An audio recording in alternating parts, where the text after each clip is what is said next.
ماں باپ کی کمی نہیں ہے، ماں باپ کی بھی کمی، سمجھ آ رہی ہے؟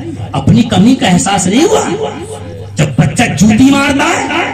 امام صاحب کوئی ایسا تعویذ دیو کہ سب بچہ کنٹرول ہو جائے۔ اب تو نے بچے کو ہاتھی کے دانت نکل گئے باہر، اب تو چلا تعویذ لینے، اب کچھ نہیں ہوگا، امام صاحب کو گلے میں ڈالے گا جب بھی کچھ نہیں ہوگا، تعویذ کے چکر میں پڑا ہے؟ نہیں، تو نے خود برباد کیا اپنے گھر کو۔ خود کہتے ہیں نا دل کے پھپولے چل اٹھے سینے کے داغ سے، اس گھر کو آگ لگ گئی گھر کے چراغ سے۔ وہ ماں باپ جو پریشان ہے بچوں سے، اور وہ ماں باپ جن کے گھر میں کوئی عزت نہیں ہے، کوئی جن کہنا نہیں مانتا، وہ سنیں میں انہیں تعویذ دے کے جاتا ہوں، ضرورت نہیں ہے لکھنے کی، میں ایسی تعویذ دیتا ہوں۔ ایک مجمع، ایک بہت بڑا جلسہ تھا، بہت بڑا جلسہ، اور جلسے کے بیچ تمام چاروں طرف پولیس گھوم رہی تھی، تو ایک ایس پی تھی لیڈیز، تو وہ قریب آئی، ممبر کے قریب آئی، اور امام حسین کا جلسہ چل رہا تھا، تو اس لیڈیز نے کہا مولانا صاحب اگر اجازت ہو تو میں ایک جملہ بولنا چاہتی ہوں مائک میں۔ اس نے مائک لیا اس لیڈیز نے، اور اس نے کہا اے مسلمانوں بتاؤ تمہارے حسین کیسے تھے؟ صاحب بتاؤ حسین کیسے تھے؟ بولو بولو، حسین کی طرح کوئی دوسرا آیا نہیں آیا نا؟ اس عورت نے یہی سوال کیا، بولو تمہارے حسین کیسے تھے؟ مجمع نے چلا کے کہا ہمارے حسین کا کوئی جواب نہیں ہے، ہمارا حسین لاجواب تھا، نبی کا نواسا تھا، ایسا تو کوئی آیا ہی نہیں۔ تو بچی نے یہ کہا 1400 سال لگ بھگ ہو چکے امام حسین کو شہید ہوئے، یہ بتاؤ اتنے ہی اچھے تھے تو دوسرا حسین دنیا میں کیوں نہیں آیا؟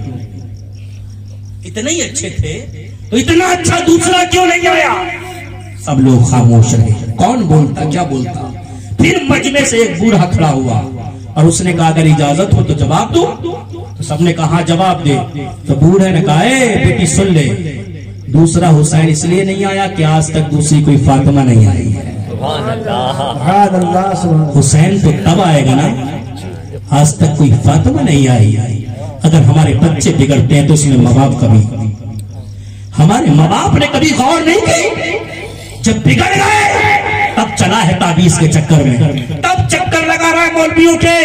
ارے جب 5 سال کا تھا تب انگلی پکڑ کے مولوی کے پاس لے کے جاتا، مولوی صاحب کے پاس بیٹھا کر، امام صاحب کے پاس بیٹھا کر، لیکن نہیں، اگر اب بھی بچے بگڑتے ہیں تو ادھر ادھر بھاگنے کی ضرورت نہیں ہے۔ فضیل بن عیاض اللہ کے ولی ہیں، ایک دن نکل کے جا رہے تھے، چلتے چلتے سواری پہ بیٹھے ہوئے تھے، اچانک سواری بھٹکنے لگتی، زور زور سے کودنے لگتی ہے، آپ نیچے اترے، سواری کو باندھا، 2 رکعت نماز پڑھی، نماز پڑھنے کے بعد سواری پھر بیٹھے، سواری آرام سے چلنے لگی۔ غلام نے کہا آقا بات کیا ہے؟ ارے سواری بھٹک رہی تھی، سواری کو پکڑتے، باندھتے، رسی ٹیٹ کر لیتے، اس پہ شکتی کرتے، تم نیچے اترے، نماز پڑھی، پھر بیٹھے، سواری چلنے لگی، معاملہ کیا ہے؟ فضیل بن عیاض نے فرمایا میرے نبی نے فرمایا ہے اگر تم اللہ کی فرما برداری کرو گے تو تمہارے نیچے جو ہوں گے نا اللہ انہیں تمہارا فرما بردار بنا دے گا۔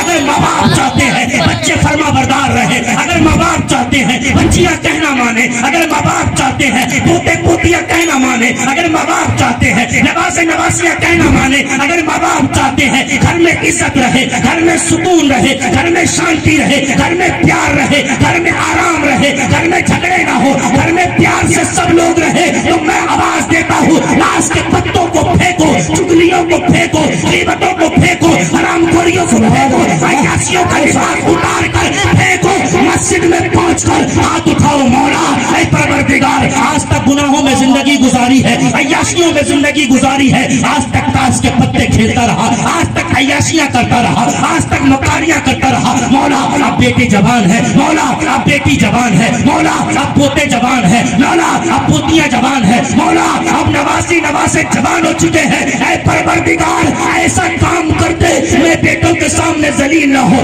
بیٹیوں کے سامنے ذلیل نہ ہو، مولا رسوائی سے بچا، مولا ذلت سے بچا، مولا عزت کی زندگی دے دے، قسم خدا کے کہتا ہوں اگر تو روز جائے گا مسجد میں جا کے ہاتھ اٹھا کر دعا کرے گا، میرا نبی فرماتے ہیں جو اپنے رب کو راضی کر لیتا ہے اس کا رب اس سے سب کو راضی فرما دے۔